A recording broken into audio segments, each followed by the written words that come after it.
Sonic, Yoshi, and Pikachu. Friendship games and stories too. It's a magical world, come join the dudes. Passionate guys with a love for games. Got downright fierce going hard today. It's downright fierce, get your game on. Downright fierce, get your game on. Downright fierce, get your game on.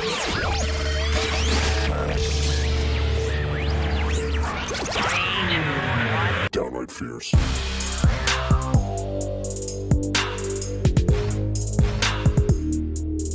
Downright fierce.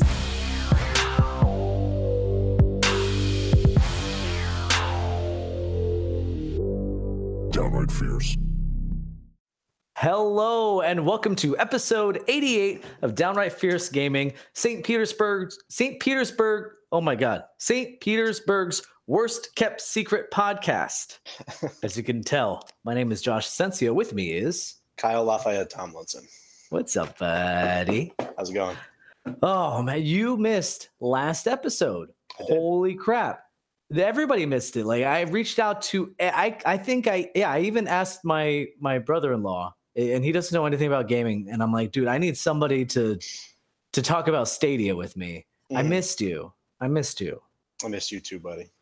Now you're here, and we can not talk about Stadia because I talk ad nauseum about Stadia. Richard says, I'm here for the Kyle. Mark says, sub hype. And then Hockey says, I'm here for the Kyle. Hi, Kyle. Everybody loves Kyle. I guess. Look at that big old smile. I'm popular David's on the internet. David's in chat too. He says, what's up, guys? What's up, David? Good to see you. Oh, my God. And Carolina. She says, hello, friends. Hello, everybody. I'm so glad everybody can make it so early. Usually people, kind of come in a little bit later, and it's good to see everybody here. Yeah. All right. Well, let's get right into it. Shall we, Kyle? Let's. You ready for that fierce news? I'm not going to fuck up the timing. I fucked it up last week. Okay. All right. So you just follow my lead. Okay. We're going to get this timing right. All right. You remember the secret, right? Is I got to watch the delay. I got to watch me start freaking out, and then I hit the button. Okay. So here we go. A little fierce news. Oh, yeah. I was a little bit late. I was a little bit late. I just explained how it had to be done, and then I did it completely wrong. Carolina says, nice shirt, Joshy Poo. You know what? This is one of my favorite t-shirts. Everywhere I go, and that's the cool thing about, I'm not trying to get too poetic or wax intellectual about video games or wax philosophical about video games, but like everywhere I go, when I wear this shirt, at least one person will stop me and go, hey, man, that's a cool shirt. You know why? Because Mario was the first one to transcend, like, even more than Pong, more than all that stuff. Mario was the first one to transcend, nerd culture before nerd culture was cool, and then go into, like, popular culture. Yeah, he transcended video game culture into pop culture. And then say what you want about Mario, as a series or whatever. I enjoy it. I'm not a fanboy, but I give credit where credit's due. And, it just clicked, actually. I think Mario might not actually be the first one. That would be maybe Pac-Man? Pac-Man. Paco. Or was Pacu? Pacu. Pac-Man. Might be Pac-Man. Okay, but still, like, Mario's pretty cool. Yeah. I like Mario. Looking at chat.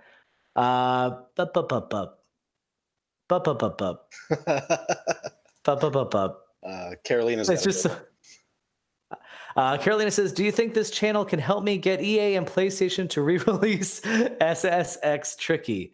That's something I would expect to maybe see from the Microsoft Nintendo. I don't know who owns that license. Do you know who owns that license? I'm pretty sure EA's got control of it, because last I remember it was released under their EA Big line. But don't they have like an exclusivity thing? Like the last SSX came out for, actually it might have been PlayStation. It was PlayStation, yeah. It was exclusively on PlayStation, right? Yeah. So that one I don't know. But PlayStation doesn't play nice, and the license probably, and wait, hold on. Why do you want SSX Tricky? You got Steep. Because Tricky had those sick jams. That's true. David, David says asteroids for iconic thing. I would argue that although yes, asteroids was super popular, Pac-Man was I'd say transcended a little bit further. He says it was an ET. I mean, not to say that people didn't know, because that's the thing. Like with classic games, people knew about Pong, people knew about Atari, they knew about things like that. But as far as to be able to look at somebody, I still remember even when I was in elementary school, you can't say I'm going to go home and play video games because that wasn't cool. Like it wasn't cool to say you play video games. But, if I say I'm going to go play Final Fantasy, people look at me like I'm a nerd, which I was. I'm saying specifically to be able to tell people, yeah, I'm going to go home and play Super Mario Brothers. People go, oh, I heard about that. That's really cool. As opposed to I'm going to go home and play Final Fantasy. Fucking nerd. That's what I mean. I'm going to go. I'm going to go home and play Asteroids. Well, if you say it like that, then yeah, you're kind of a fucking nerd. But that's just all. That's all I'm saying. You sound like the '90s kids that wrote into Game Informer. I gotta look those up again. I gotta read those. Those are good. Those are fun. Speaking of things of the past, the official NLF asked, "Did you put every single Omegle video in a playlist?" I was in one. We did. It is actually on. It's on our YouTube page, and it is on bonus videos. We need to do another one. Now that I figured out how to do this with the webcams and all that. Like we got to do another one. I just, with the wife being pregnant and all and work and, just busy, guys. Just busy. Carolina says SX4 is the last one. We haven't even started Fierce News. Like chat's lighting up over here. I'm going to do one more. What's up? No, I was just saying, hey, chat's lighting up. Yeah. Oh, yeet, as the kids say. Yes. Was that the proper use of that? No, yeet? Not at all. Uh-oh. I don't know how to eat. David says, did you cover Division 2 at all? If so, what episode? We haven't covered Division 2. I'll tell you this about Division. Division has always been one of those games, and I was actually just telling my wife about this. Division's always been one of those games that I've always wanted to play. I don't know if you have any of those. Like it's just since I heard about it at E3, even with all the controversy of them lying about the kind of things you could do with it, and the fact that it had a slow start, I've always wanted to play it, but I just never wanted to spend the money on it ever. And it's been on sale so many times, and it will get down to like $10, and I'll look at it, and every time it's on sale for like $10, I'm looking at it, I'm like, not low enough. Not low enough. I've heard great things. I mean, I want to. Now, he's specifically talking about Division 2. That's my little anecdote about Division 1. I'm terrified of playing Division 2, mostly because of the time that it would require, like the vacuum of time that it needs. Investment, yeah, because it's like Destiny, like Destiny 2. I played right through the campaign, done with the campaign. I didn't even touch multiplayer because I knew if I get in that loop, then I'm screwed. Just suck you right in. Yeah, so that's what I'm afraid of for Division 2. I've heard fantastic things, specifically that they fixed the one issue that would have bothered me. I never knew this was a thing, but apparently in Division 1, you can like light up a dude's face with like a bunch of bullets. You're just shooting his face over and over, and he's just sitting there just taking bullets to the face, and then he's like, he's behind that crate. Like, I just shot out all of your teeth. That's just completely different. He's over there. Like, and so what they did in this one is the people who can take that much damage are covered in body armor. Oh, okay. So if you shoot the head a whole bunch of times and then the body armor from the head comes off and you shoot the head a couple times, then they're dead. Oh. So I like that. Yeah, that's reasonable. Yeah. All right, let's get into some news. So as we mentioned last week, Sony was having their first state of play on Monday, and it was okay. So I've been listening to a couple podcasts. Some people are saying, "Oh, it was great," and some people are saying, "Oh, it was garbage." I think it was fantastic. Now, I say that mostly as a person who owns a PSVR, because if you don't own a PSVR, then yeah, I can understand how that was pretty garbage. But of all times ever to get a PSVR, I think now is the time. Now, if you don't know what State of Play is basically the new PlayStation Direct. It is, which another person pointed out, I can't take the credit for noticing this. Another person pointed out, you ever notice how Sony always feels compelled to follow in Nintendo's footsteps? How do you mean? Okay, so let's go all the way back to the Nintendo 64, I want to say. When Sony, it was Nintendo 64. They wanted a part. It was going to be the Nintendo 64 DD or something. I might be mixing and matching, stories, but at the very least, I know that Sony wanted to work with Nintendo for an apparatus to connect to your Nintendo device you would put CDs in, and it would be, basically it's the PlayStation running, with Nintendo. You're talking about the Nintendo PlayStation. Yeah, yes, the Nintendo PlayStation. Yeah, that was an actual product that was in development and didn't get released. Exactly. So there's always been like some kind of like beef between them. So,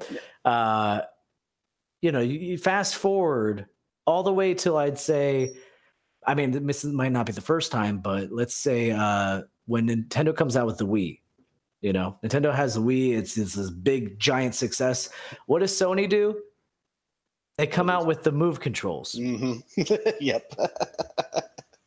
And they have basically the same games on their platform.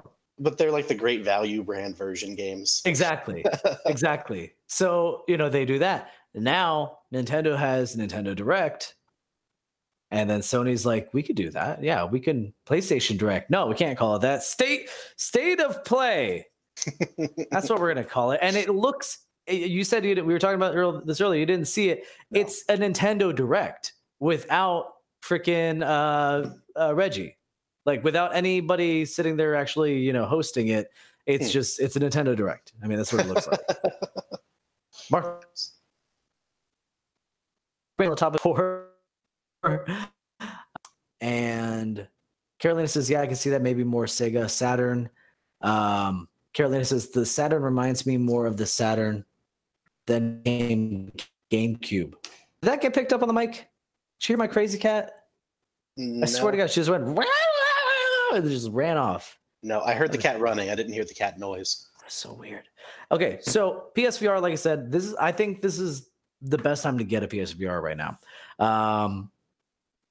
First of all, it's also clear why they didn't have a PSX, because there was nothing groundbreaking. Like none of the announcements were anything like, Mishka, hi, can you hear that? Come up here. Come up and say hi to everybody so they know I'm not crazy. There was no Red Dead. There was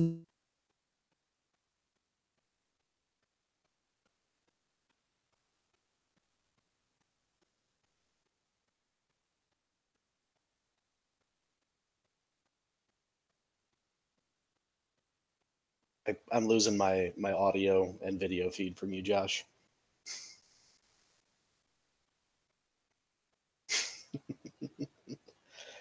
It is not an episode if something doesn't go wrong. Hey, you're back. Hey. I think it was just our connection because I have the actual stream going on my other screen. Everything's fine there. And you can hear me, though? I can hear you now. I lost you for about a minute.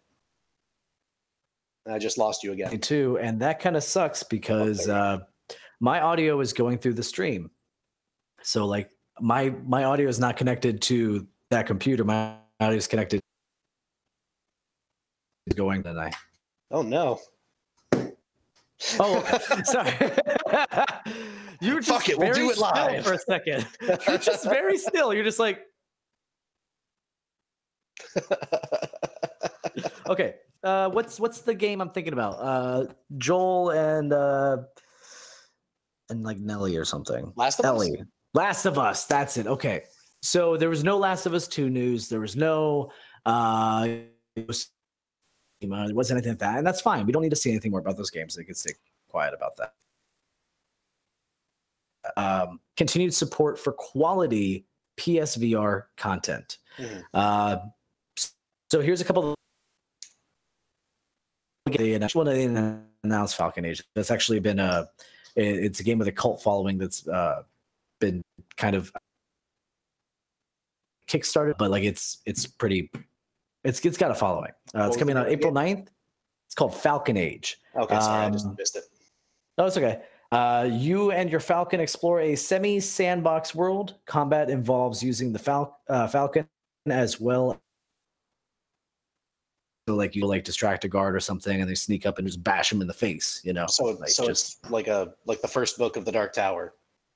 Yeah, I didn't read that. Oh, okay. The main character uses a falcon as his weapon. Oh, he's in like a badass training academy, and you get to pick a weapon to fight the trainer, and he picked the falcon and won. And you lost you, completely losing you. Yeah, I'm. This is so fun. God damn it! All right, well, in chat, let us know if you're having any issues with my audio, because God damn it. Quick, email me the entire script. I'll do it. So that's Falcon. About the game is you can fist bump your Falcon. Oh, that's adorable. Fist bump it. And then you can do like little handshakes too.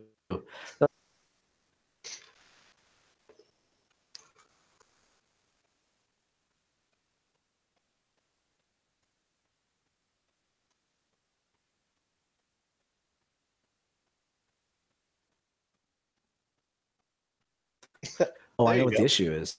What's that? I don't know what the issue is. Okay, no, it's actually my laptop. It's my laptop because you're working over there, but you're not working over here.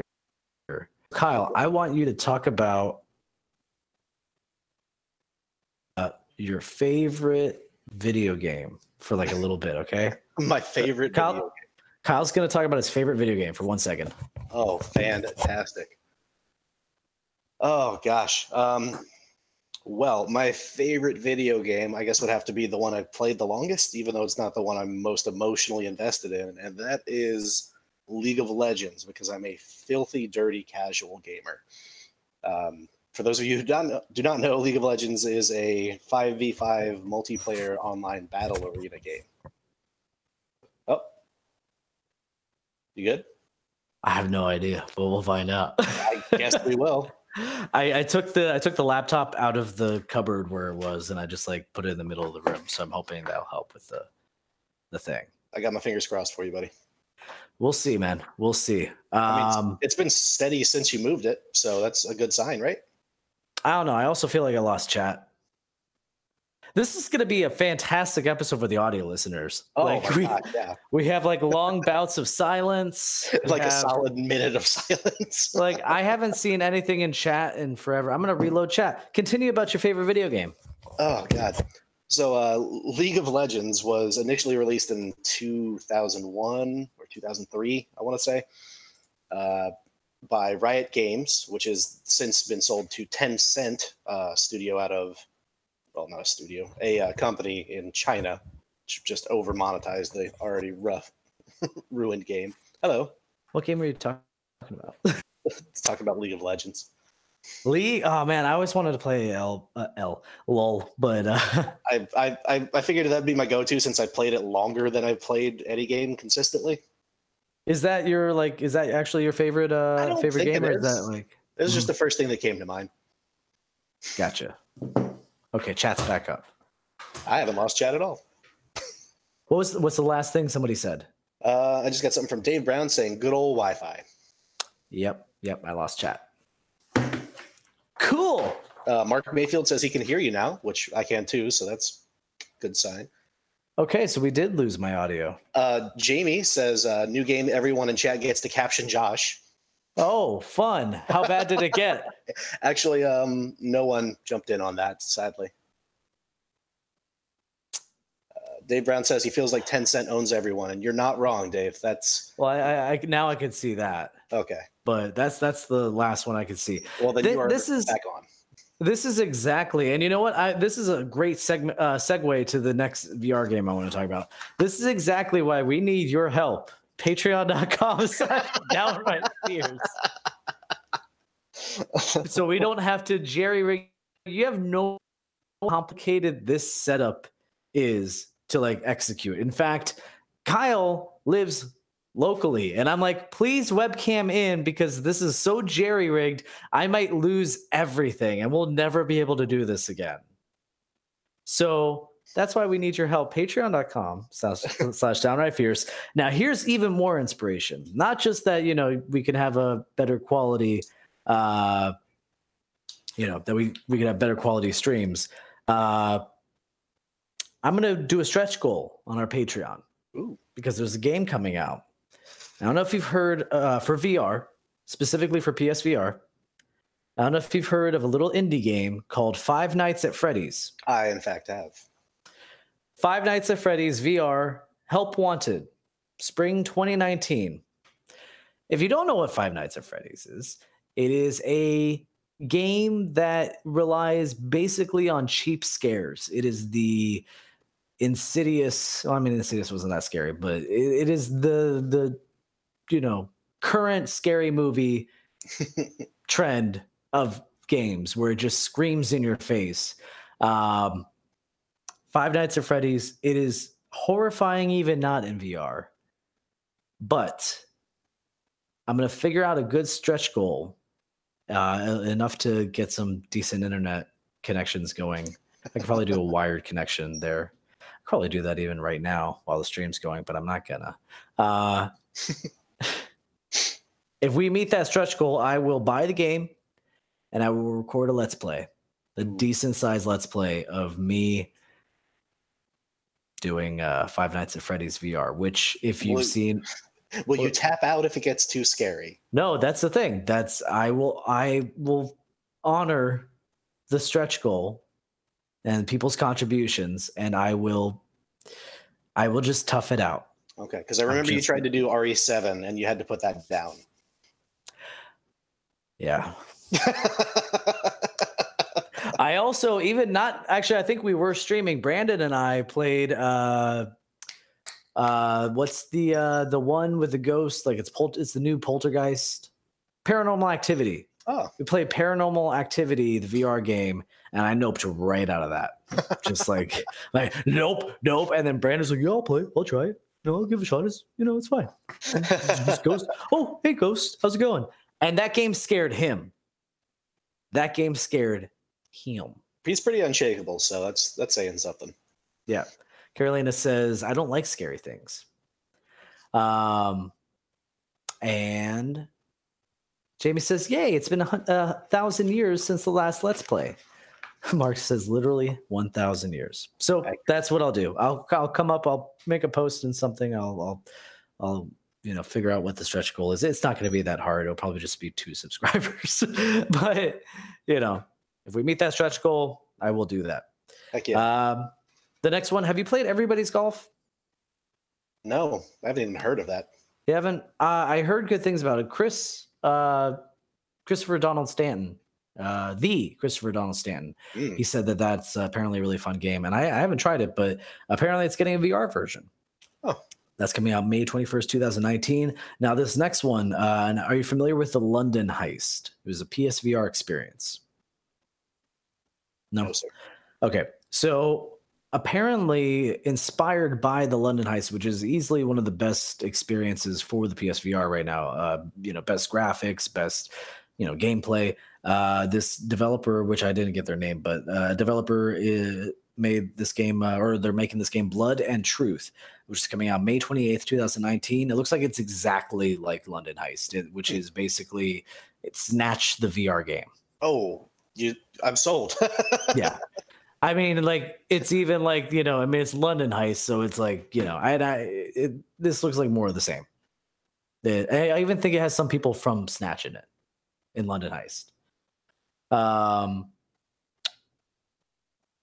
But yeah, I think that's going to be a fun one.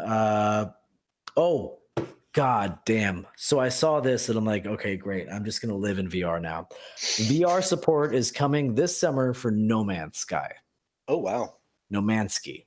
No Now, Man's I already bought that on PC, but you better goddamn believe I'm going to rebuy that on PlayStation and spend the rest of my life floating around in space in my spaceship. My question to go with the VR, are they going to have the motion gun controls for it? Do you know? Or is it going to be controlled? I hope. I don't probably not. Yeah. I mean, I guess they could. Yeah, Right? I guess they could. But I hope not. I mean, I hope they at least give you the option to not use that. I'm Oh, sure yeah. they will. Yeah, they have to, because when you're flying, you don't want to be holding a gun when you're flying. I mean, maybe you don't. Well, I mean, that's how you fly. You know, I don't know. I regardless, that's exactly the kind of experience I've wanted. I know Josh Novak, one-time host, said that one-time host that left in the middle of the podcast to get more wine. He's been playing, I think it was Elite Dangerous in VR, not PSVR. And apparently I've never played it, but Elite Dangerous is like how No Man's Sky should have been. But Elite Dangerous is like the go-to aerial combat game. Yeah. And I'm fine. I'm fine with a more casual experience, but man, to just like the thing about No Man's Sky that I didn't really like, not that I didn't like, that got old really quick for me, was the repetition, because really what the core of that game is exploration. And you know, you fly down to a planet, you get some, you know, materials, you kind of poke around, see what's going on that planet, you see the animals and the fauna and stuff, and then you leave. Foliage. No, fauna is animals. I just said the animals and the animals. Yes, you did. I was going to let it slide. Was not going to correct you. Oh, there's Josh Novak. Yes. So yeah. No Man's Sky is so that repetition. That repetition is kind of what got old for me. Is like, okay, well, I mean, this isn't really special anymore. But adding that PSVR like element to that, adding that VR element is that's going to put it over the top for me, and it's absolutely going to pull me back. Just to even just float around in space, you know, just to fly into a planet. Hell yeah. And now there were some other less exciting titles announced, including an Iron Man game that a game is going to be bad when not even the trailer looks exciting. I was going to say, well, it's a movie license, but yeah. Well, I mean, no, we've moved past that. It's no longer the days of Iron Man on 360. Superman for N64. Oh, we're past those. We're past that age now. And now we got games like Spider-Man stuff, but no, this game, I mean, and speaking of Spider-Man, it looks exactly like the Spider-Man experience for PSVR, which was hot garbage. I mean, if I reviewed games, I'd give that a 1. Barely functional. It was annoying. It wasn't fun. Like everything a game should be, it was not. Like it was really bad. The other ones just, they don't look interesting enough for me even to bring up. I mean, maybe they will be. Who knows? We'll see. But here's what I think we can expect from the near future. I've said it before. Now I think this is evidence of it. I think free VR games are coming to PlayStation Plus. I thought that's what they were going to do when they canceled PS3 and Vita games with PlayStation Plus. I figured, okay, well, then just make up the difference with PSVR. In fact, there was a giant sale before they canceled that on VR games. I'm like, oh, this is it. Here it comes. Like, this is the free VR games. And hell yeah, because every now and then they'll throw out a free VR game. And yet that never happened. But they're showing all their support now for PSVR. I'm thinking they should at least be thinking about giving out free games for the PSVR, because think about it. You know, you got somebody who's maybe on the fence about it. Somebody who's thinking, you know, yeah, PSVR, that looks kind of cool. And I guess Farpoint's all right. And No Man's Sky, that'd be nice.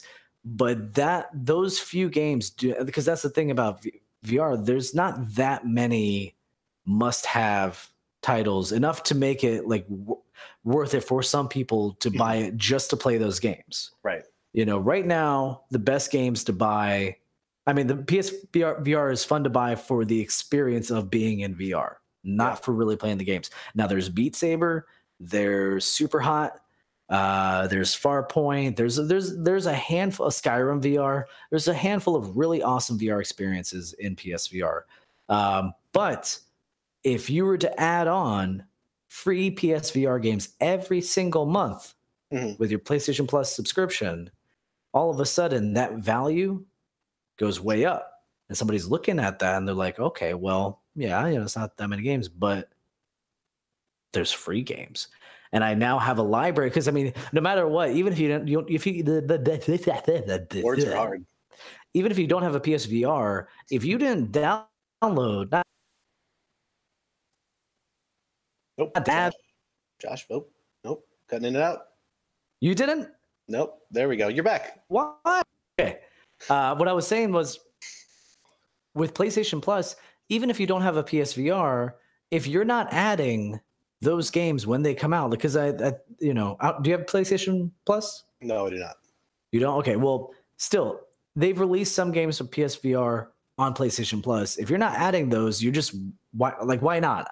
It doesn't take up any space. Like, it just gets added to your account. Just you add it. So now what ends up happening is if you start adding that every single month, people are like, well, I have all these PSVR games already. I have like 30 PSVR games. I don't even have a PSVR. I kind of want to check these out.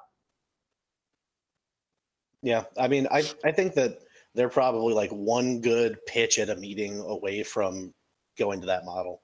It's probably like one guy who's just sitting on it like, no, we'll lose money. And everyone else at the tables go like, no, we'll sell more VR headsets. Yeah. So I'm going to go back through, we have a lot of chat things. Carolina back with the licensed game says, licensed games like that normally are, in my opinion, they crank them out too fast and don't really put much thought into them, basically just riding the coattails of the movies. That would be true, I'd say 5 to 10 years ago. I'd say as far, like, what was the last really bad licensed game? I know there was a Wanted game that came out. John McAvoy movie thing. I liked it. I mean, I'm a weirdo, but yeah, you are. Like, lately, the licensed games have been pretty solid. The garbage licensed games are the ones you see on mobile, the ones you see, like the little eShop games. Those, I will agree with you, are garbage. But as far as like AAA, which they're trying to sell this, not like AAA, but they're trying to sell this like something better than it is. I think licensed games have finally made a comeback. Yeah, I mean, between Batman and Spider-Man, we're doing fairly well recently. Yeah, I think Arkham Asylum was the first one to really bring back good licensed game. All right, before it disappears on chat, Josh Novak says this is going to be a big year for VR. The new headsets from Valve, Oculus, and a couple others. Yeah, I'd say, and he says particularly with the inside-out tracking minimizes the setup. The Quest. I'm super excited about Quest, and then the Oculus. There's a new Oculus coming out. I forgot what it's called, but it's something that basically it's one single wire as opposed to like a whole ton of wires, and there's no sensors or anything. I think Josh would actually probably be able to explain that a lot better. Carolina says, except for the Batman games, yep, those were dope. Josh Nox's Matrix. If you're saying Enter the Matrix was bad, you were wrong. I think he's saying the video game. Yeah, Enter the Matrix. That's what it's called, right? I avoided those like the plague. And Carolina says Born Identity games. Oof, yeah. Actually, no. Hold on. No, I played the demo to one of those. It wasn't that bad. And same with 007 games. They weren't like amazing games, but that was back in the Xbox days. Rich pointed out a really big one for VR that we didn't mention. Borderlands 2 just got announced VR support. PSV? No, just regular VR. So I mean, here's the thing though about Borderlands and VR. It doesn't work. The first Borderlands works on PSVR, and it's not a fun experience from what I hear. I mean, I haven't played it, but from what I hear, it's not a fun experience. I was really excited about that. I was going to day one buy that. And I'm like, I should probably check out a review. Apparently it's very, very bad. And Josh Novak trolls and says GoldenEye was amazing. Shut up. All right. Let's move on to the day after we had our big Stadia episode. Apple Arcade was announced.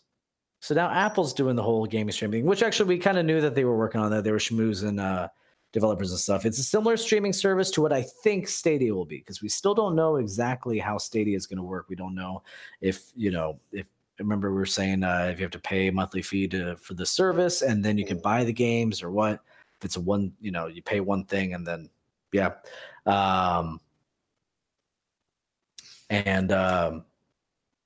sorry, I just went completely ADD. This one's going to be a single subscription service with access to over 100 new and exclusive games, with more to be added. It's coming out fall 2019, with price structure and details to come at a later time. This is significantly less exciting than Stadia. It sure is. Opinion. It looks like it's basically going to be like the App Store, like slightly more powerful apps doing slightly more advanced things. Maybe. So I can play in 3D on my TV, is what you're telling me? Yeah, basically it goes from 2D to 3D.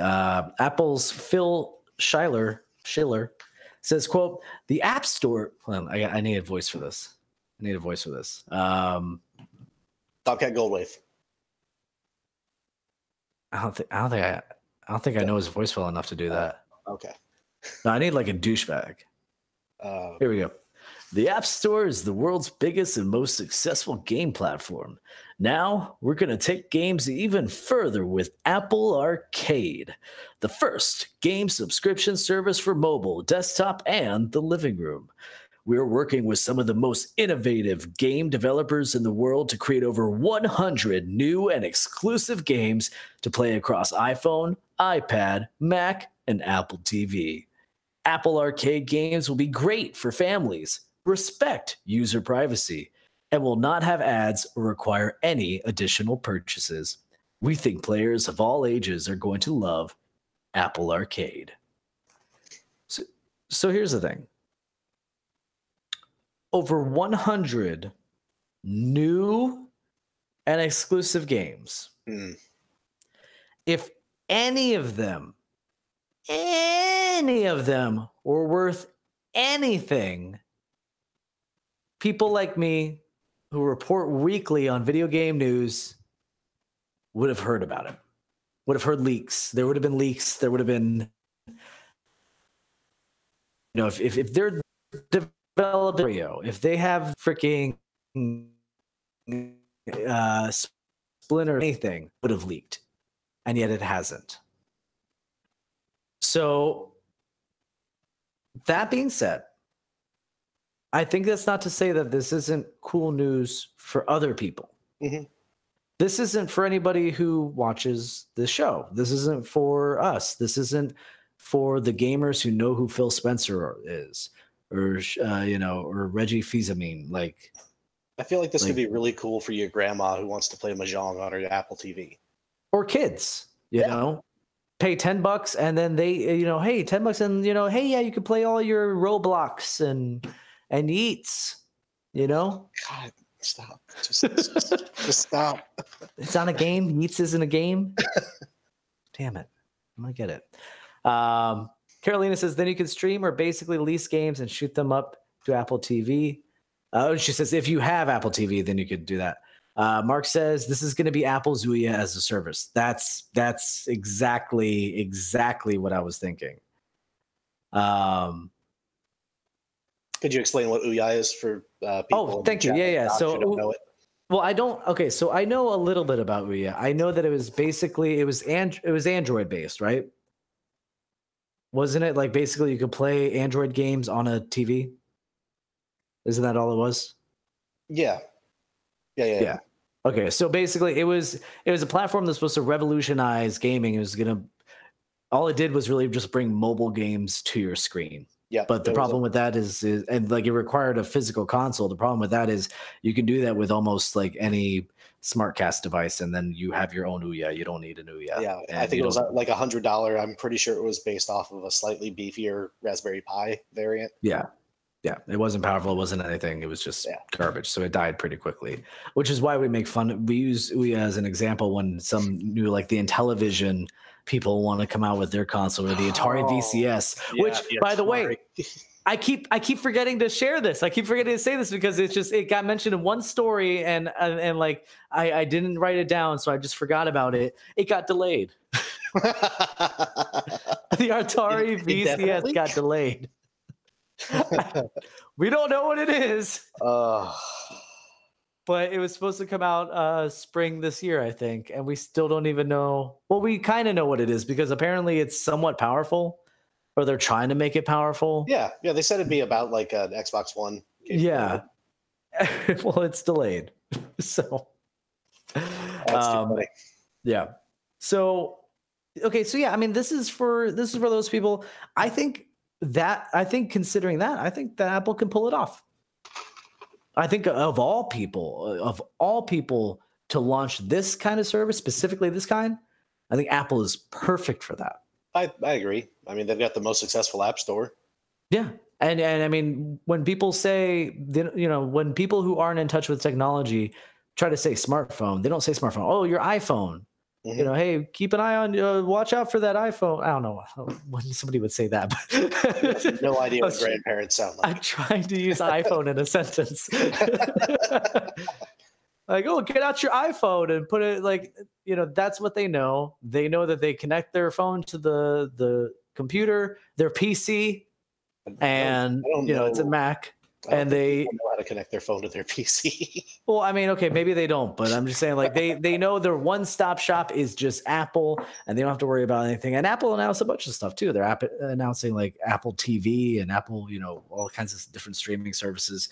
This is great for those kind of people, and I think that as long as they keep their marketing specifically directed towards those people. What do you mean those people? Those people. Then I think this is going to work great. Mark says no way this is going to be a complete failure. I don't know if he's being sarcastic or not, but I don't think he is. Oh, I don't think he is. Yeah. I think it's going to work because you know what? They're not going to put quality content out there. Yeah, they're not appealing to hardcore gamers with this. Yeah, they're putting Candy Crush out there. They're putting Bejeweled. Find the water or something. What is the cut my water? Drop that water. My water broke. What's the one with the? Oh God! You cut the strings and then the water comes down. Where's my water? You're so like, good at words, Josh. No, wait. What's it called? It's like who stole the water? Where's my water? It's called Where's My Water? I was right. Yeah. Okay. I'm going to continue to look at you like you're crazy. It's called Where's My Water? You're an alligator in a bathroom and you got to get this is a thing. It's a fun game too. You got to cut the strings with the water buckets and they drop down at a certain like rate and then they fill up like a glass of water or something. I don't know. And then the alligator's thirsty in bath time. Where's my water? Come into Apple Arcade. Fall 2019. Oh, lovely. Here's something.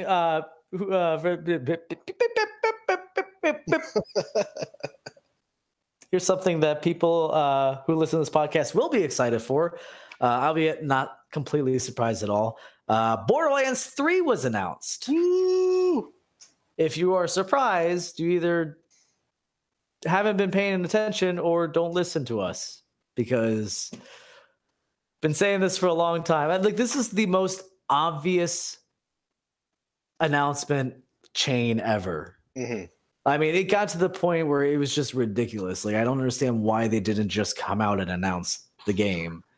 Did you watch the reveal for it? I did. Okay, so yeah, let's talk about that. What are your opinions on it? I think they played way too hard into the cutesy trolling our audience angle. Because every single reveal that they did at the show, they played it up like it was going to be the Borderlands 3 reveal, and it was something else. Oh, I didn't see that. I didn't actually see the. You didn't watch the stream. No. I didn't watch the stream. No. Okay. Yeah. No. Every reveal, like the Borderlands 2 for PSVR, the other game that we're working on that is escaping me right now. Gearbox. Yeah, it was the one with Duke Nukem, right? The one with Duke Nukem. let me check my iPhone. Let me check my iPhone real quick. Duke Nukem Gearbox. Box. Whoops, Gearbows. It'll still come up. It was come on. Where is it? Bulletstorm. Oh, yes. Bulletstorm. Yeah. So wait, did they actually announce something? Because I didn't. What's happening with Bulletstorm? No, they didn't announce anything for Bulletstorm. Oh. That was not what I was thinking of. I forgot that Gearbox did Bulletstorm, which was a great fun game. I feel like I just saw something.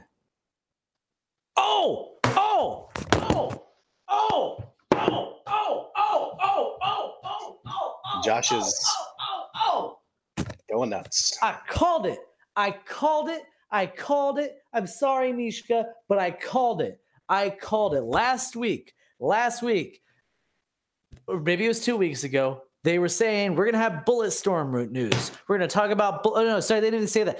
No, they did say that. I'm sorry, I'm really, really excited right now. They showed a Bulletstorm. They showed a Bulletstorm image, and yeah, Mark was talking about how much he loved Bulletstorm, and I said, you know what? Here's what I think is going to happen, and it was a bold claim. Nobody predicted this. I predicted this. I said Bulletstorm's probably coming to Switch. That was a good mic drop. Bulletstorm came to Switch. Bulletstorm is coming to Switch. Called it. I knew it, Mishka. Yeah. I think I saw another thing in there too and Duke Nukem will be included. Yeah. We lost 4 viewers, but it was worth it. If you can't get down with how I celebrate, loud. Then there's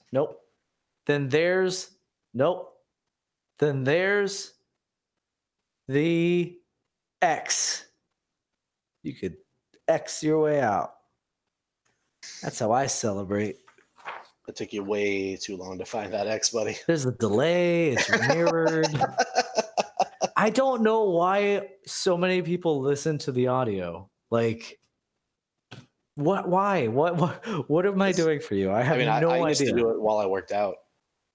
But I can't be that interesting.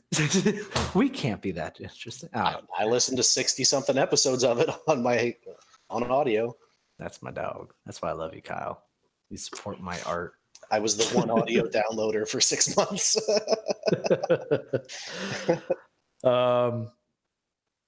So I have no idea where you were. Oh, Borderlands. We're talking about so Borderlands. What do you think though? What do you think about Borderlands 3 though? From what they've shown. I think it's great that it's going to have 4K at release. Mm-hmm. I think that's a huge selling point for a lot of like hardcore gamers. It is for me now. I got a new 4K. You didn't see the stream, but they had a huge amount of technical issues with their 4K video. They had it streaming from PAX's laptop, which couldn't handle streaming the video. Oh my so they God. had to restart it like 4 times before they got one without stutter. See, this is why I need to this is why I need to do this full time. Patreon.com/generative. I'll tell you, that's a stretch goal. That's a stretch goal I got to put on there. We make enough for me to quit my job. I will absolutely do this. This will be my 24-hour job, and it'll be the best damn podcast in the world. Get like emergency updates at 2 a.m. Josh, my phone went off. We got our stream right now. Yeah, I will travel to PAX. I will cover it live. So, okay. No, is this still the news? Yeah, this is. Right? Yes. I think this is like the second story. We are like halfway through a 4-page. It's only 4 pages today. Normally it's like 9. We're on page because that's why I'm not like, oh, we got to keep moving. I'm like, no, we only got 4 pages of things to talk about. That's why we're farting around so much. Yeah. Okay, but here's the thing. Okay, so I might be embarrassing myself if it turns out that this was covered, during the stream, but the only thing I saw was the little video. It wasn't gameplay video. It was like cinematic. Mm-hmm. Like that was in engine. That was the only thing I saw. Did they actually show gameplay? I mean, it looked like gameplay. It's kind of hard to tell if It was definitely gameplay. in engine. It was in engine, which that's the thing. It looks great. The engine looks fantastic, but they didn't really, from what I understand, they didn't really show us too much. It was just kind of like a teaser. It was, they didn't show gameplay. They didn't show anything like that. I mean, the game looks like it's at least a final alpha state right now. From what I saw, and they announced over 1 billion guns. Hey, lots of guns. I mean, that's just math, though. I mean, you add one more. All they need to do is add one more like variable. Let's. I mean, what else could you add with the guns? Not reload time. Recoil. Recoil. Well, I think they have recoil. Okay, maybe they already have everything. They add one little thing like they have everything. Bullet drop. I don't know. Then all of a sudden now you have like 10 billion things. David says, "Isn't Borderlands 3 just called Rage 2?" That's a deep. You're not wrong. You're not wrong. But here's the thing. I'm not that. Okay. Well, no. Here's my question. They obviously need to stick with what Borderlands is good at. You have weapon variety, interesting characters, funny writing. We need more Borderlands. Yeah. And in fact, Josh says, from what I saw, it's just more Borderlands, which is all anyone wants from them. Of course we want that. As long as it's that, which I don't think they're going to screw that up. As long as it's at least just that, then I think everybody would be happy. But doesn't take them that long to just do the same thing, because Borderlands didn't look bad. You just up-res it, and then all of a sudden, you'll have a better looking game. So I think they were adding a lot to it, and I'm wondering if maybe they've been experimenting with some different gameplay mechanics. So that brings me to my question: what kind of mechanics would you like to see for the new Borderlands game? Split screen multiplayer. Did they take that away on 2? They announced it for 2 at the stream. They announced that for PSVR they'll have split screen multiplayer, so 2 people on a PS4 can be playing at the same time. But I'm sorry. I'm looking at David Radcliffe's comment, and I don't know if he meant to split it up, if that was intentional, but he says, "Full game set in Tiny Tina." This is imagination. The whole thing takes place inside of her. Josh Novak says they made like 3 other games though, didn't they? If you're talking about Borderlands, then yeah, they made Borderlands 1, 2, and then what was the other one called? It was Tales from the Borderlands? No, that was the Telltale game. It was the Handsome Jack thing. Oh, Handsome Collection. Something like that. Yeah. Borderlands, the pre-sequel. That's what you're looking for. And I have lost your audio and video again. And you're back. Yep. We good? Yep, you're good. Okay, cool. I'm really hoping that's not coming through on audio. That would really suck. That's the chat has said it is. I'm gonna have to scrub this whole goddamn episode. Oh, it's okay. We can just re-record tomorrow. We'll fake it and it'll be fine. Heavy. You know what I'm gonna do? I'm gonna put a warning at the beginning, like, hey guys, there's some audio problems during this episode. If it goes quiet, then go fuck yourself. Okay. If it goes quiet, then every time it goes quiet, go to patreon.com/downright. Anyways. Okay, so what were you saying for them to add? Oh, split screen multiplayer. That's right. Okay. For consoles. I would want to see. Now, I think you could still have Borderlands and add this element to it without it changing the thing too much. The one thing that Borderlands never really had was melee. What I would like to see, and I just realized as I'm saying this out loud, I think this is what they do in Rage, but whatever, they can copy each other's test scores or test answers. It's fine. What I would love to see is like, you shoot somebody and then they're in a weakened state, and then you just jump on them and, do some kind of like melee, like cut the throat, or, shoot somebody's leg. And then while they're stunned, walk up and do like a finishing mode. Now,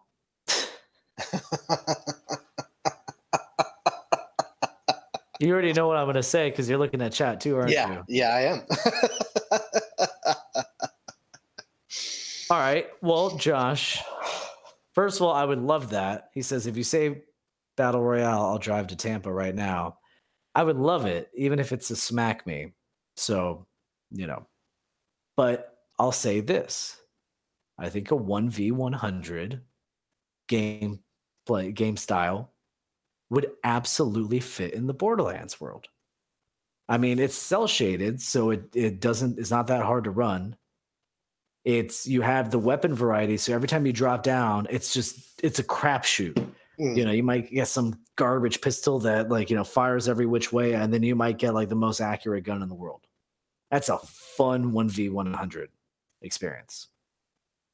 And I don't think it would be that hard to make. I can see that.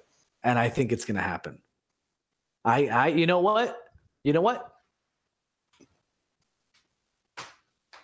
Calling it. You're calling it? I'm calling it. Ooh, you want to pizza bet me? I'll pizza bet you. Okay. I'm going to write it down. Josh v. Kyle, pizza bet. Now I'm going to say, because I guess we got to give it a time frame. I'd say 1 year from launch.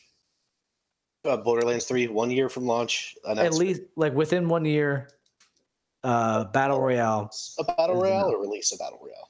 Huh? They'll announce or release the Battle Royale.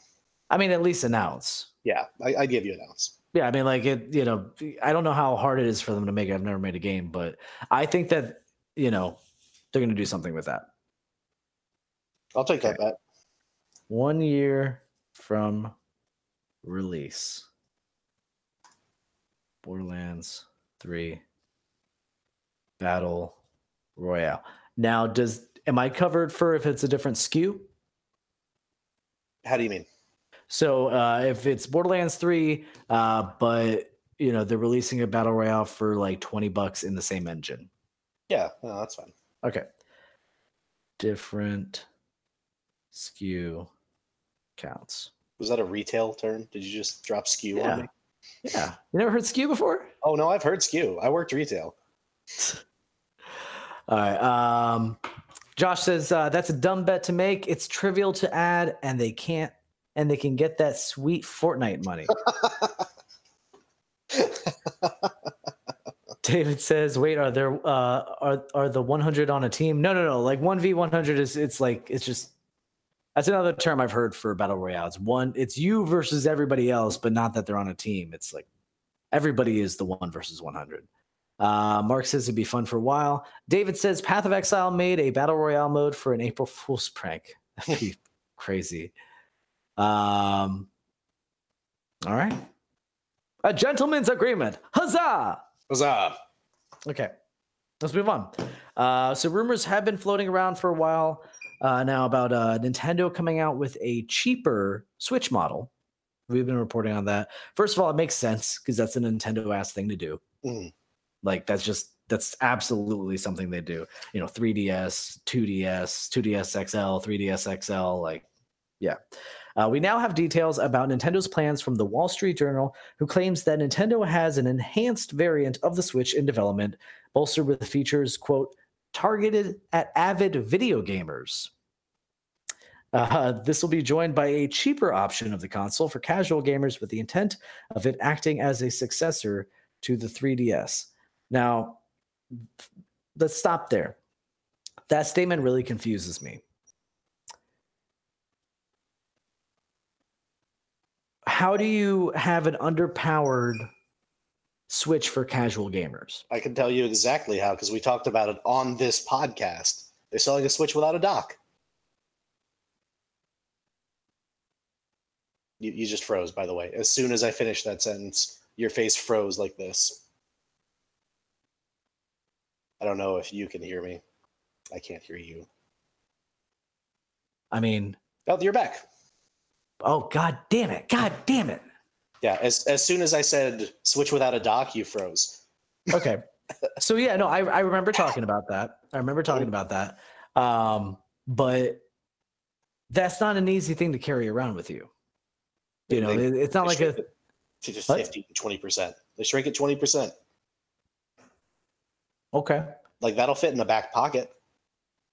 So underpowered and then back pocket, but then I mean the Switch already struggles to run some games.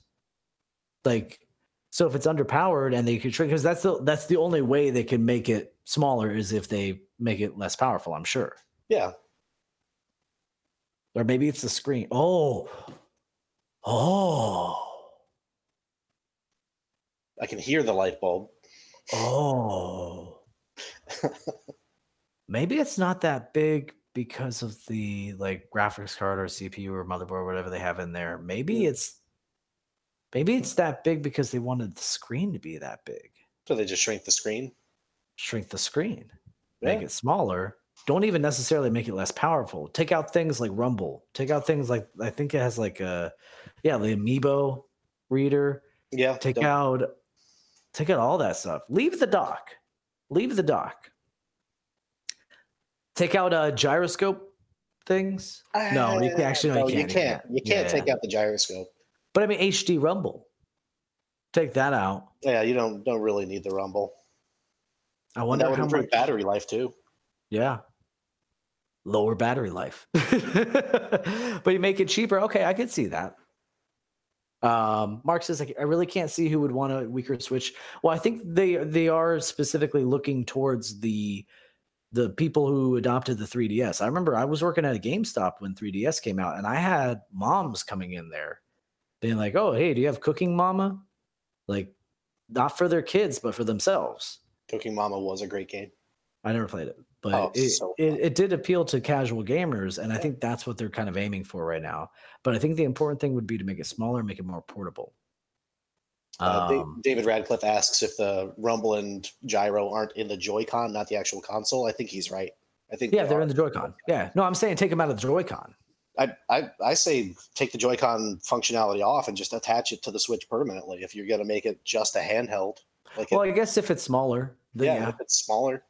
Yeah, absolutely. Actually, well, no, some game. Yeah, no, no, no.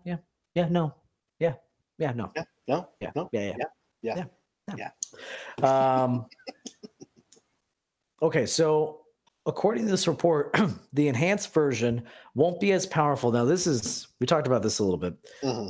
The enhanced version won't be as powerful as the PS4 Pro or the Xbox One X, which, again, confusion. Why did they jump to PS4 Pro and Xbox One X? Why not just say it's not as powerful as PS4 or the Xbox One? Because don't have it's 4K. Not. And you said that, and I'm like, oh, okay. Because that would be maybe not the first thing, because I'm automatically assuming not necessarily 4K. I'm assuming that, oh my God, now I'm absolutely seeing it for that. I mean, I'm a gamer, so automatically I jump to, okay, so I have a Switch. It doesn't run some games that well. I would see increased frame rate. I'd see better graphics and stuff. But then you have your slightly more casual hardcore gamers, the ones who kind of know a lot, but the younger gamers, the 18 to 13 to 18-year-olds, who they see PS4 and then the enhanced version, which is PS4 Pro. They see Xbox One, then they see enhanced version Xbox One X, and one of the big features, like you just said, is 4K. But these people also don't realize that the Switch doesn't even run in 1080p. But I mean, could you imagine playing Breath of the Wild with a high resolution that doesn't stutter when a bunch of things are? Oh my God, are you frozen? Or are you just making that face? Oh no! This is good. Okay, you just making Keep talking. So yeah, it's not stuttering when you have a bunch of objects rendered all at the same time. Like or like when you're jumping from a high place and you've got that increased stamina, you can just glide forever. And there's no frame rate drop. Like you're just 60 FPS the whole way down. Man, that would be amazing. It'll be like Skyrim HD. God damn. Which is out on Switch, isn't it? Skyrim isn't the Skyrim? Yeah, well, not the HD, but it's Oh, just the Switch port. It's just a port.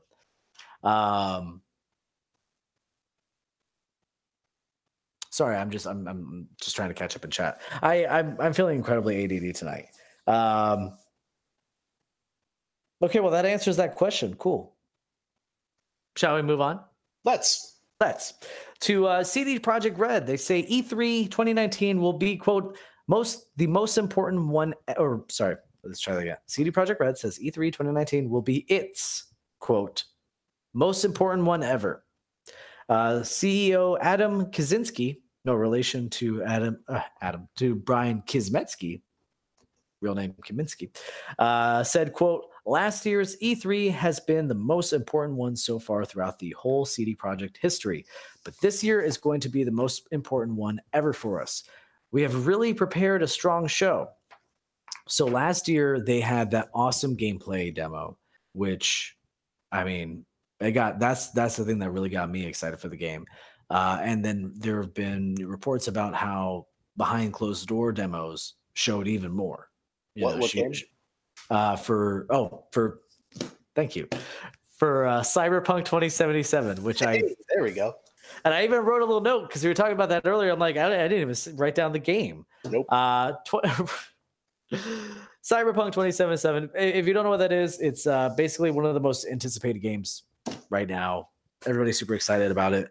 I think this year we're actually going to see what happened behind closed doors, and we're going to see some impressive ass gameplay mechanics. I think it's going to go beyond graphics. It's going to go. You think it's going to be more than just a tech demo? You think we'll actually get gameplay? We did get gameplay. Did we? Yeah. Oh yeah, we got a lot of gameplay. We got like 20 minutes of gameplay. Where the fuck was I?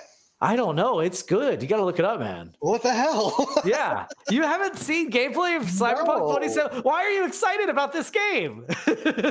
I'm CD Projekt Red. Casual gamer. Don't know Dude, it is dope. It's the dopest dope. It's so good. But I think we're going to see something more than just impressive graphics and story arcs, because that's what they were doing. They were showing like, oh, you can talk to this guy, and then that will affect how you approach this mission, and the thing that all games promise us. But I think they're actually going to deliver. I think they've been playing something close to the chest. I don't know what it is. I can't even predict what it is, but I feel like we're going to find out soon that Cyberpunk 2077 is. I think we're going to find out the reason why it's going to be on next-gen consoles, because from what we saw, that still looks like that could run on a PS4. But I think they're going to show us the big thing that it's going to, I could hazard a guess. What's that? Ray tracing? What? Ray tracing? No, I think they're just going to pre-render the whole game world. Pre-render it? Yeah, so no loading at all throughout the whole game. The game loads when you boot it, and then you play.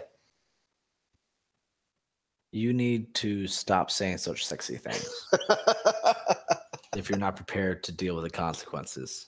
I mean, that's like been the gamer's wet dream for the last 10 years for RPGs is no loading screens. And I think if they're pushing it to next-gen consoles and they're taking as much time as they are with it, maybe they could do it. Maybe. I think ray tracing, though. Yeah.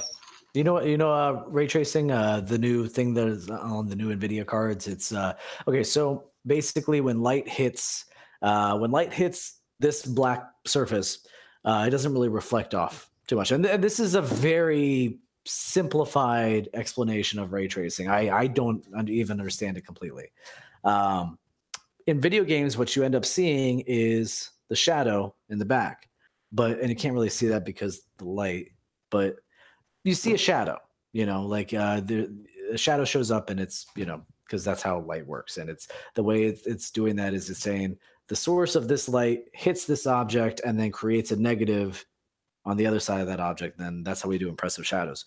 Ray tracing explores the elements of light that go beyond that we don't even really comprehend when we see things. So if you're, you look at this room right now, and there's a bunch of red and black tiles against that wall. Everything in front of it, including my adorable little kitty, is slightly more red because of the way light bounces off of red objects. Yeah, I'm familiar with that.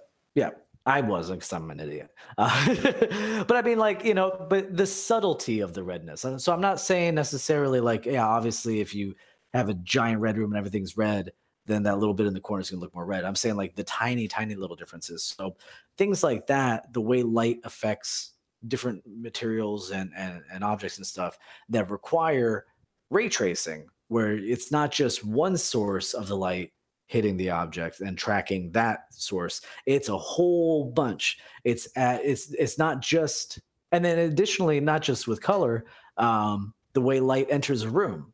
So currently in games, we either have a beam of light coming into the room, or we have, the beam of light coming into the room and then just ambient light just to kind of, so that way it's not completely dark. But with ray tracing, it can have the light coming into the room and then the way that light bounces off of the source and hits the walls to make it not completely dark. You get what I'm saying? Yeah. So, and the best example of that is Metro Exodus, I think it's called. Yeah. Check out after the episode, if you guys are interested, check out the ray tracing demo of Metro Exodus, and it is they show side by side, and it is really, really impressive. I was showing Jamie that the other night, and she was impressed. I mean, she's a casual gamer, but it's stuff that's what I absolutely believe is going to be the foundation of next gen consoles.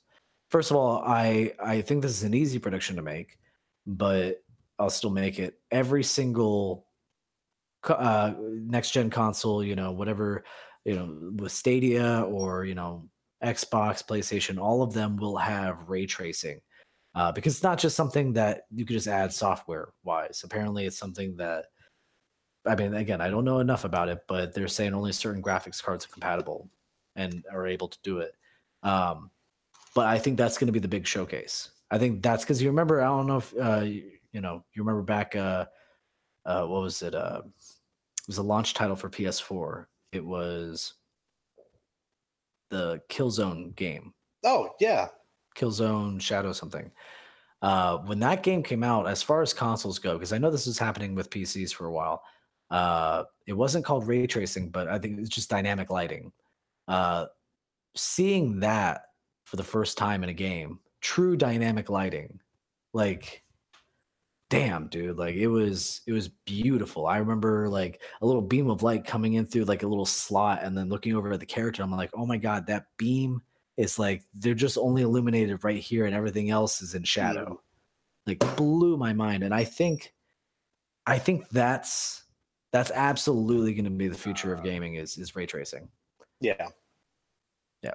Now, of course, Josh the scientist is explaining the machine learning AA from their RTX cards is big too.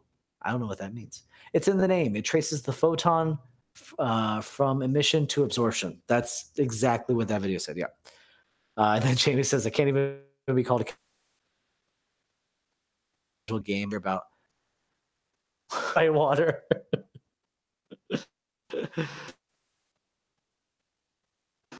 God damn it. I lost you. Oh, yep. Nope. Yeah. Well, good?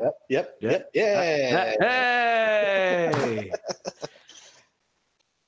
This will never happen. This will never happen again. I promise. I already know what the issue is. I didn't hook up the Ethernet cable to the thing, and I could even do that right now, but I don't know where my Ethernet cable is, and it'll be fine. I can make Ethernet cables for you. It's literally part of my job. You have already. Oh wait, are you back on? You're back. No. Nope, I lost you. Yep. No, Josh. Back. Huh? Yeah. God damn it. Yeah, you're back. Okay. Yeah, I can make Ethernet cables. So the first time I was frozen with what? And that's what I was saying. I'm like, no, I'm just frozen with what? And then I realized, no, I'm really frozen. Okay. I heard no, and it was digitized. It was no, like going into the Matrix. No. Yeah. Okay. But yeah, so, yeah, that's part of my job.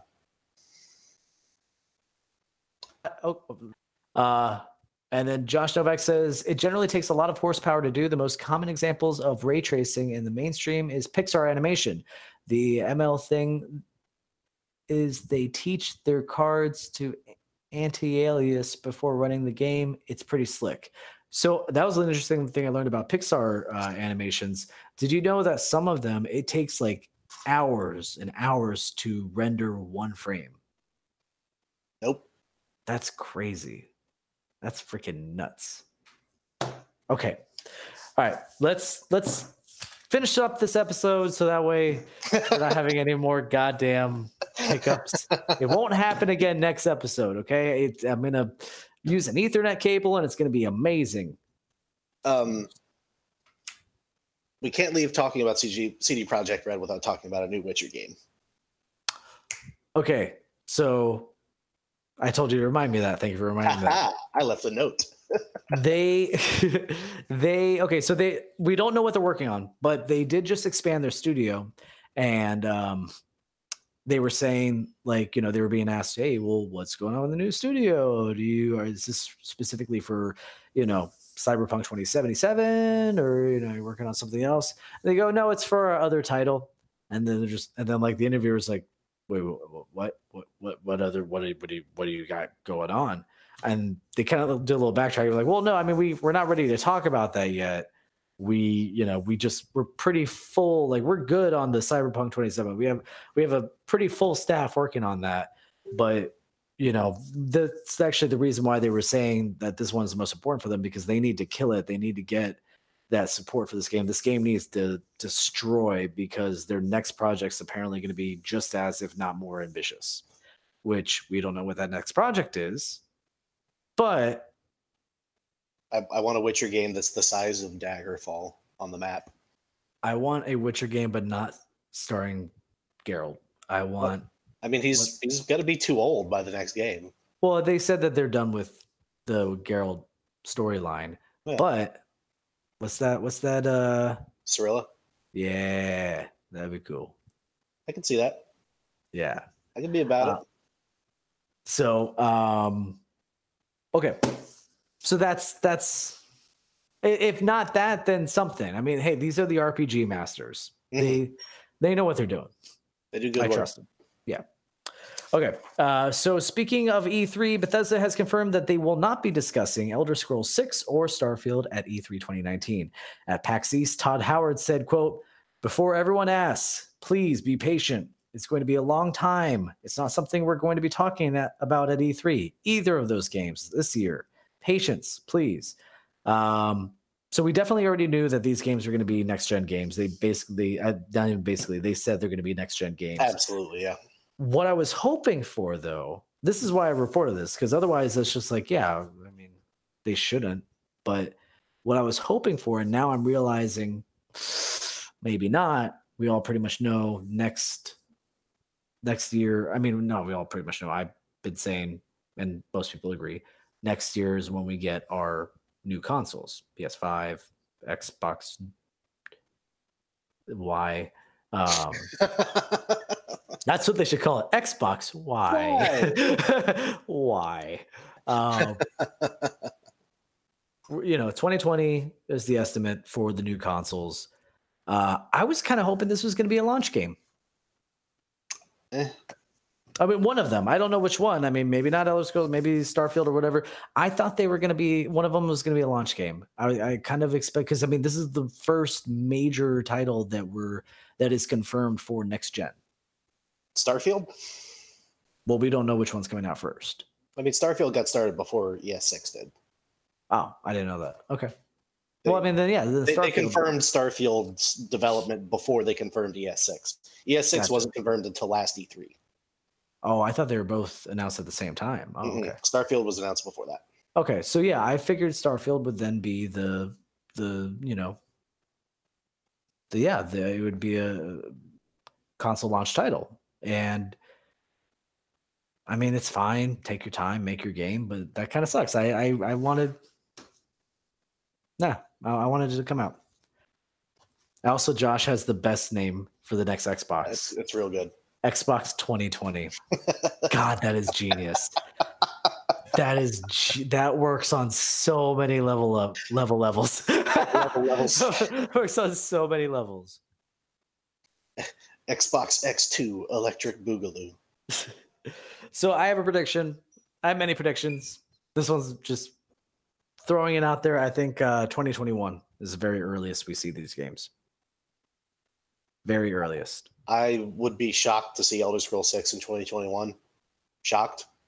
Mm-hmm. I wouldn't expect it before 2023. Wow.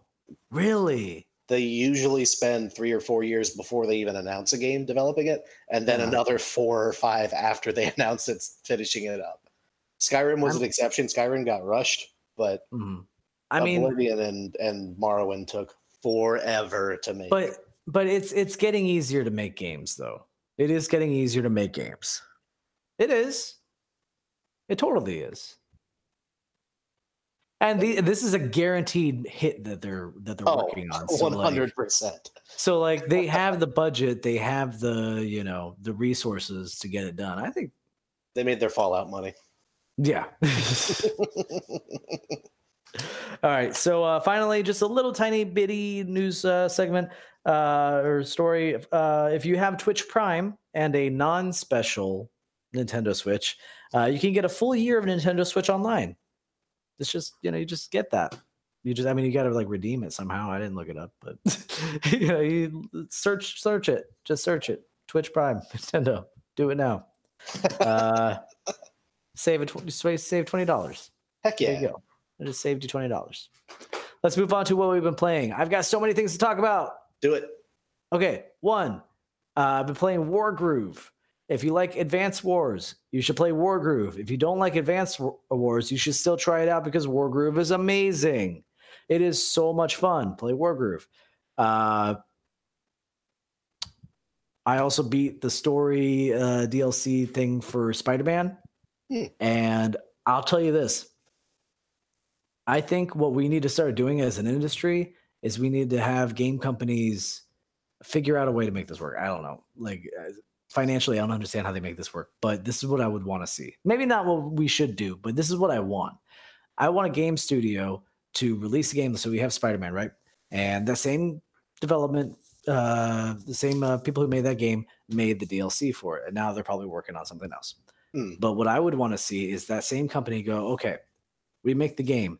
Then we have a separate division that makes the DLC, and they just continue to make that DLC until the next game comes out. Make new DLC. Oh, okay. Yeah, I said that really weird. Make new DLC like just every couple of months. Release a new episode, new content, and it's it's little things like little missions. It doesn't even need to be that fancy. You don't need like crazy story arcs or anything. Just new missions and new like fun things to do in that world. And goddamn, I don't know if the money is there, but it would have to be for a game that was as good as Spider-Man. It would need to be like like God of War or it would only work for AAA titles. Those are the only ones that would have the fan base to support continued development like that. But I wish I could continue to play Spider-Man. I hate that I had to stop. And when I got that DLC, like I still just want to keep playing, even though I beat it. It's such a good game. Same thing with God of War, Horizon Zero Dawn. Mark had something really great to say about that. He said, I'd buy a Spider-Man season pass. Yeah. Yeah. I mean, that's Absolutely. How you do it. That's how Witcher. That's how The Witcher 3 did their DLC. Mm-hmm. Buy the season pass. Get all the DLC that comes out that year. But I'm saying just keep it rolling, man. Keep the good times rolling. Just have some little cell company, like some little cell division of your. I mean, I'm saying like it's the easiest thing in the world. Maybe it's not. I don't know. But regardless, check it out if you haven't played it. It's amazing. Additionally, Secure the Shadows Die Twice. I already talked about that. It's pretty good. Here's a game that surprised me. as an enjoyable mobile experience when I need something mindless to do. Turok. Turok. They got a remaster for the Switch, and it's actually kind of fun. Like, it's not good. It's still a shitty game. It's a bad game. That game you were shitting on hardcore last time I was on. No, yeah, it's a bad game, but you know those games that are just mindless and like you don't even care about the story. It just has a gameplay loop that's interesting enough to keep you going. Yeah. Oh yeah. That's Turok. Like, I would never sit down and play that game. That's not a, it's time to play Turok. I'm so excited. No, that's I am bored out of my mind waiting for something. I'm going to bust out the Switch and play a little Turok. Sure. That's when it's fun. Yeah. And I believe that is all the games I'm playing right now. Yeah. You sure? Yeah. What have you been playing? I have been playing the ever-loving shit out of Risk of Rain 2. What is that? Risk of Rain was a game made on RPG Maker, released for Steam for $10. 2D platforming with multiple unlockable classes, kind of a roguelite vibe. You pick up items, get stronger. Each character has different abilities. Risk of Rain 2 is the same game in 3D, basically, but it's just changed enough to keep it interesting and make the gameplay loop satisfying again. And until yesterday, it was 2 copies for the price of 1. Nice. Because it hinges on multiplayer. That's what makes the game really fun, is just having all the numbers come up and gratification with your buddies. And is there a lot of support with it? Not support. Is there a big community with it now? Yeah. I mean, it's in alpha, or no, it's in beta right now. It's in early access. No. And the community is huge for it. Mark says here, RPG Maker. Oh man, I remember that. I remember like an early iteration of RPG Maker that was actually easy to make games with, and I was reminiscing about that the other day. I'm like, ooh, I should try out like the new one. So, I got the new one, and I like spent like 5 minutes with it. I'm just staring. I'm like, what the fuck? I don't understand any of this. What's a trigger? Complicated. Huh? What's that trigger? What does it do? It was so easy before, and now it's not, and I don't like it, and I want it to be easy again. Make RPG Maker easy again. Taking the playing anything else? This podcast. No, that's pretty much it. I've been playing that pretty much exclusively since I got it. All right. Then you know what that means. It is time to move on to video game 20 questions. This is where I picked a random video game, and Kyle here has 20 yes or no questions to figure out the name of the game. After 10 questions, if you guys want to type up something in chat that you think will help them. Actually, if you want to start typing something in chat now that will help them, then after 10 questions, I will pull that from chat. Well, no, I will. I got it. I'll pull it from chat. Yeah, if it's a good question, then I'll pull it and we'll use that to help them. So, start. Remember, it's always going to be a game that I think you'll get. Not necessarily. That doesn't necessarily mean like it's a Kyle-ass game, but it's a game that I think you will at least know. Did you pick this game after you knew I would be on the podcast this week? Is that a real question? Yes. No. Okay. Was it released? Good one, Mark. Sorry, no worries. Was it released on or after January 1st, 2001? Yes. Okay.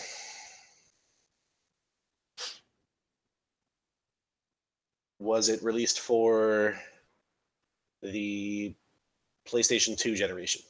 Yes.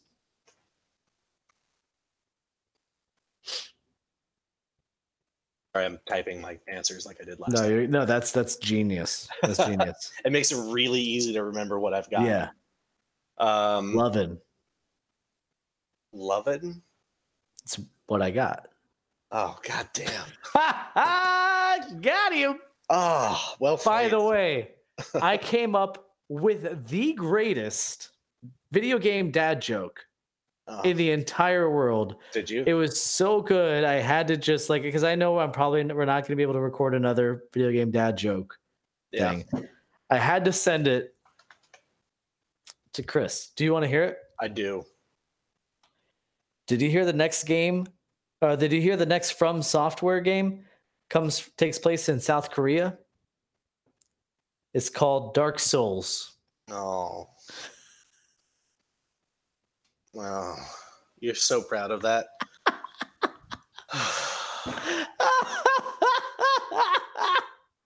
Oh, God. Dark Souls, because Seoul is the capital of South Korea. Oh, yeah? Is that why it's funny? Hey. Yeah. Kitty decided since feet can be on table, Kitty can. Kitty can be on table. Don't show your butthole. Get that butthole out of here. Get that butthole. I told you. You did. She's all about that butthole. You know she's all about that butthole. That butthole. Yeah. Okay. So, question 4 has nothing to do with buttholes. Is it an RPG? No. Is the main character human?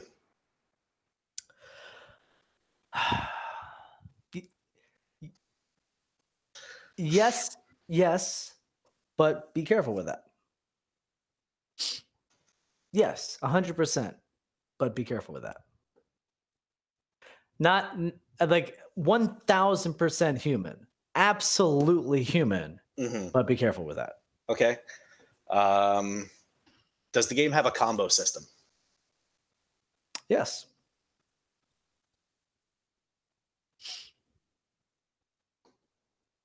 That face. I'm feeling real confident, and I don't know if it's the vodka or if I'm actually on a good line. You're six questions in. I'll give you this, because I think 6 is actually the record. Yeah. If you guess it right now and you get it right, then you will have tied for the record. If you get it wrong, I'll just count it for 1. Is it Devil May Cry? No. Oh. That he's not even human. Dante He isn't is. human. He is No, he's totally not. human. What? I'm gonna Google this while you think of your next question. What's his name? Dante Fowler. Fowler. Devil May Cry. Okay. He's not human. There's no way he's human. I thought for sure he was human. He just No had like devil way. powers for some reason. If you have devil powers, you can't be human. His dad's a devil. He's half human. That's what I thought the be careful with that was. He is the son of Sparta, a powerful demon. As a result of his heritage, he has superhuman powers. So he's not human. I'm He's pretty sure. superhuman. Well, then here's the question. Here's a philosophical question. I'm trying to think of a superhero other than Superman. That has superpowers. Is Raven? Hal Gordon a superhero? Is he a human? Yeah, absolutely. He has superpowers. No, okay, hold on. That's not fair. He's That's not fair. human. 100% human. Yeah, no, I'll give you that.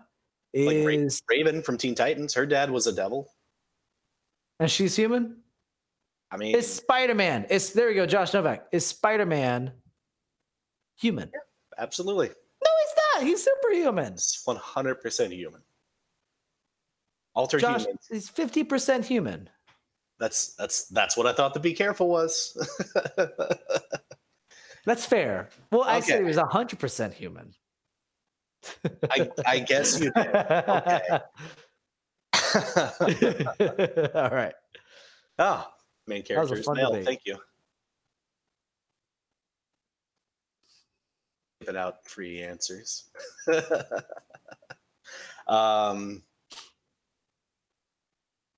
it's not an RPG. It has a combo system. The main character is human.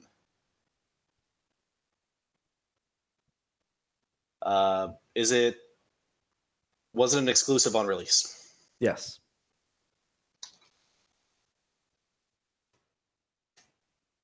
I just realized I just help you eliminate all superhero games. Oh, I wasn't even thinking about that. God damn it. Well, I mean, but I was just sitting here going, oh, well, you know, Spider-Man isn't 100% human because he's superhuman. So, nah, whatever. Now I just gave that to you. Okay. Is it a fighting game? No. Okay.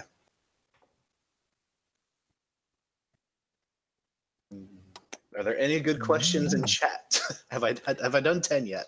You're 1 away from 10. And no, nobody's typing any questions. If you want to type a question in chat to help them out, any question, any question. Please help me. You are all furry. You got fur everywhere. Okay. Not an RPG or a fighting game. It's okay. I can lock down the console, I guess. I know Chris would be yelling about that. They come out for the PS2. Yes. Well, all right. Fuck. I really wanted to know.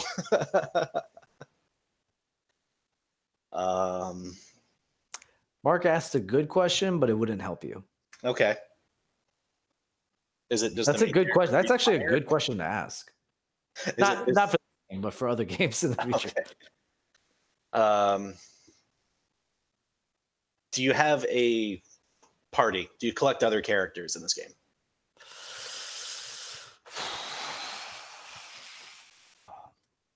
How you're saying it? No. Okay. Don't even. Let's just go no. Don't even forget everything I just said. Just no. So no party. No party in this game. No party. Okay.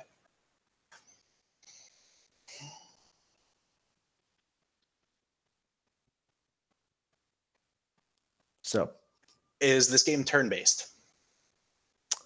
No.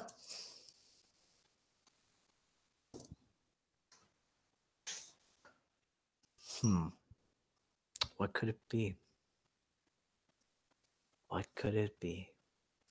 There are 12 questions in. I sure am.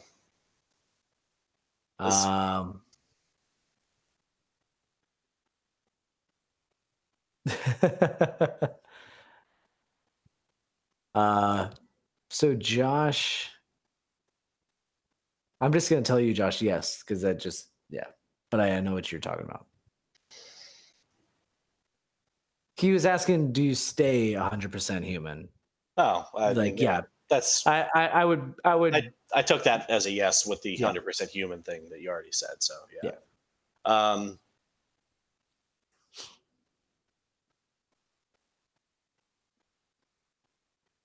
Is this a rhythm game? Yes. Sort of. Yeah, basically. The fuck. The yeses just make more questions. Well, I mean, yeah. So look at your notes there, and just say it all out loud. Okay. It wasn't for me. It's after 2001 on PS2, not an RPG. Be careful with it being a human male. No. Just it's human. You're human, yeah. Okay. There's a combo system. It's not Devil May Cry. It was a PS2 exclusive, not a fighting game, no parties, not turn-based, and it's a rhythm game. And Carolina has a great question. I'm gonna use hers if you want it. Sure. Does it take place presumably in present day? Yes. That's a great question. That's a fantastic question.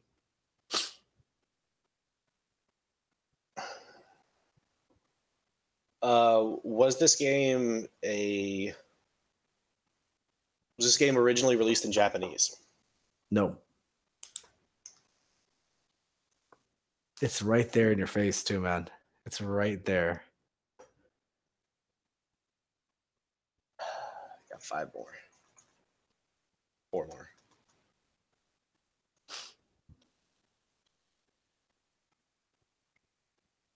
Come on, you got this, man. I'm trying to think. PlayStation 2 rhythm game.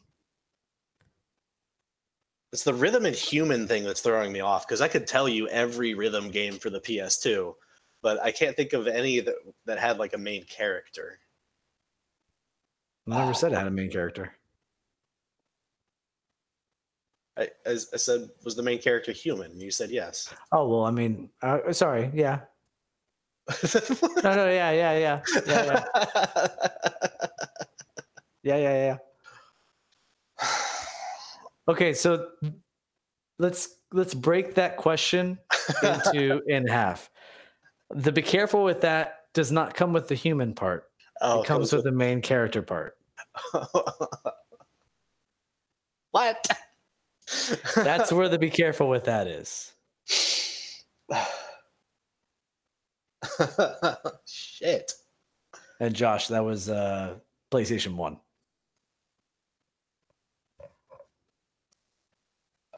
Oh, god damn.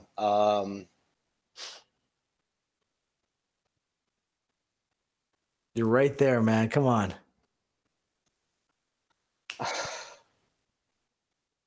Did this game have a unique controller? Yes.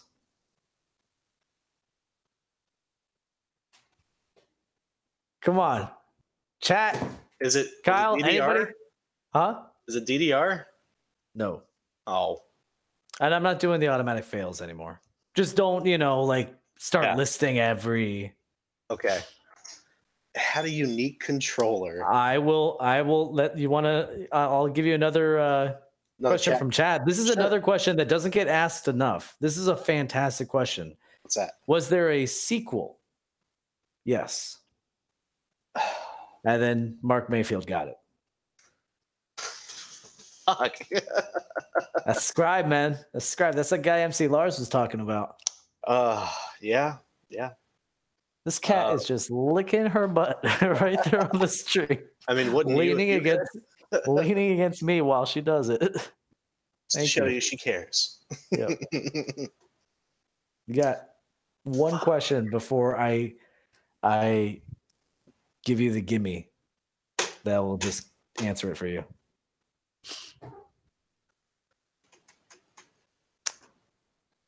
Come on, man. Come on, you're gonna kick yourself so hard. Just ask a general question. General question. General.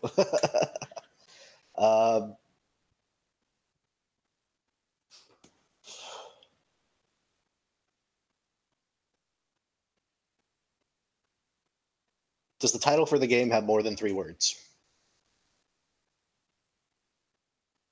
I lost you, by the way. You are totally cut out right now. You're just making a kind of face right now. Real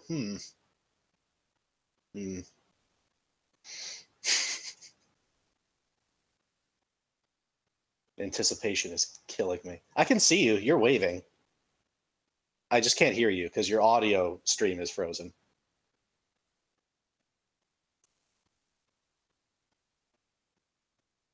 This is fun. Oh, there we go. Hey. Okay. Awesome. You were dancing. Fuck yeah. Yeah. We lost 2 viewers with that. Fix it next week, damn it.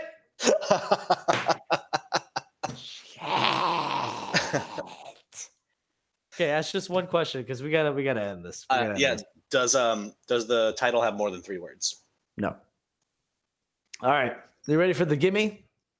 Yes. And I just realized I probably lost chat too. Mark asks, do you use a guitar? The answer is yes. Oh. So here's the thing. The main character is you.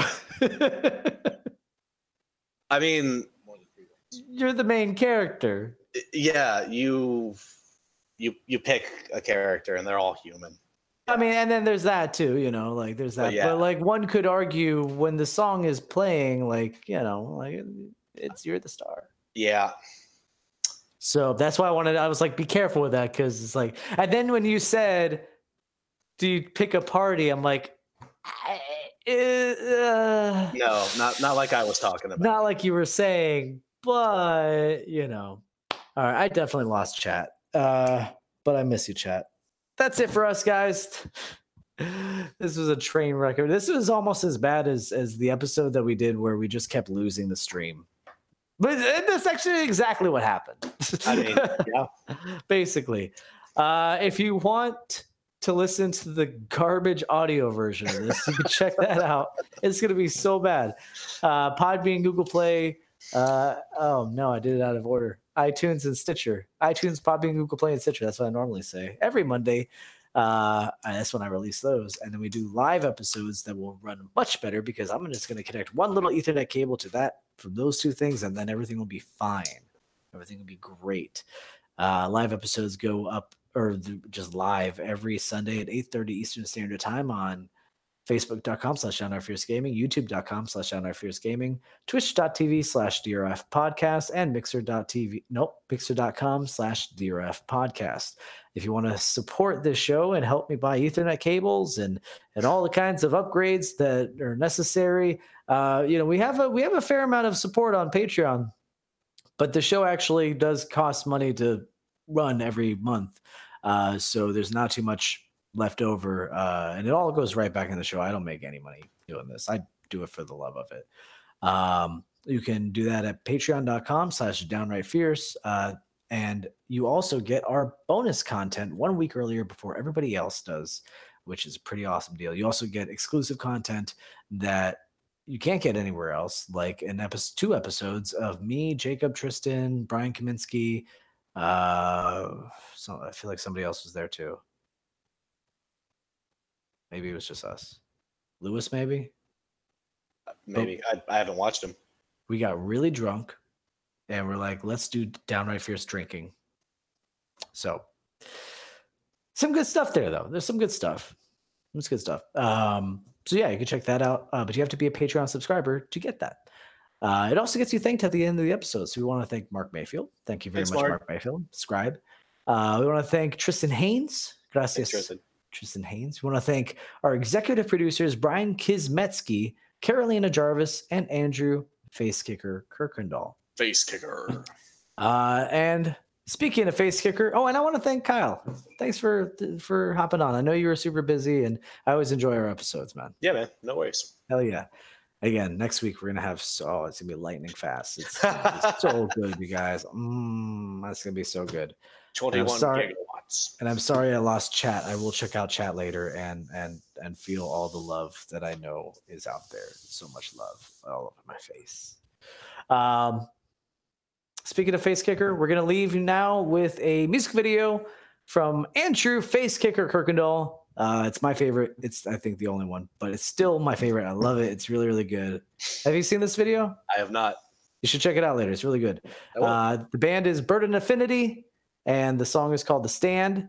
And if you want to know which one Facekicker is, he's the lead singer, a.k.a. the sexy one. We'll see you guys next week. Good night. Peace. Good night.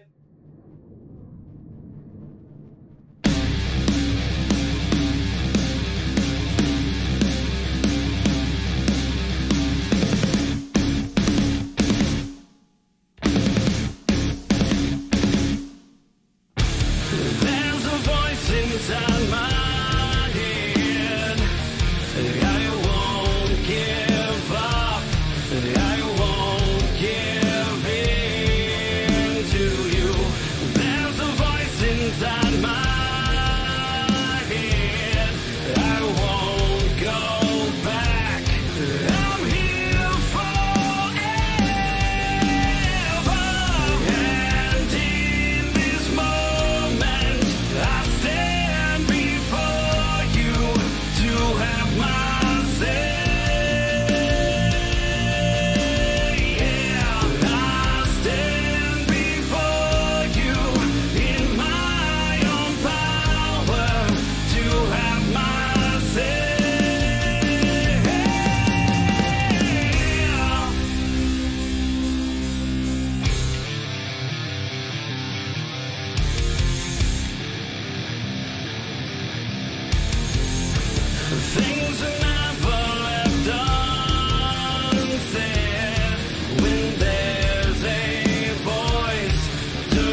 Downright fierce.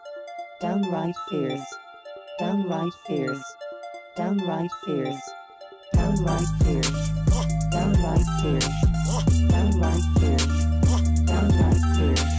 It's a downright fierce gaming podcast. Playing mad games and talking mad trash. Subtitle pinned and dropping facts about consoles, news, and industry stats. Every week, Josh and the crew go hard with the gaming passion. It's true. It's downright fierce and the place to be with a custom theme by Lars MC. It's downright fierce, get your game on. Downright fierce, get your game on. Downright fierce, get your game on. Downright fierce, get your game on. It's downright fierce, get your game on. Downright fierce, get your game on. Downright fierce, get your game on. Downright fierce, get your game on. Fierce in this room, it's the bomb. 20 questions, you can't go wrong.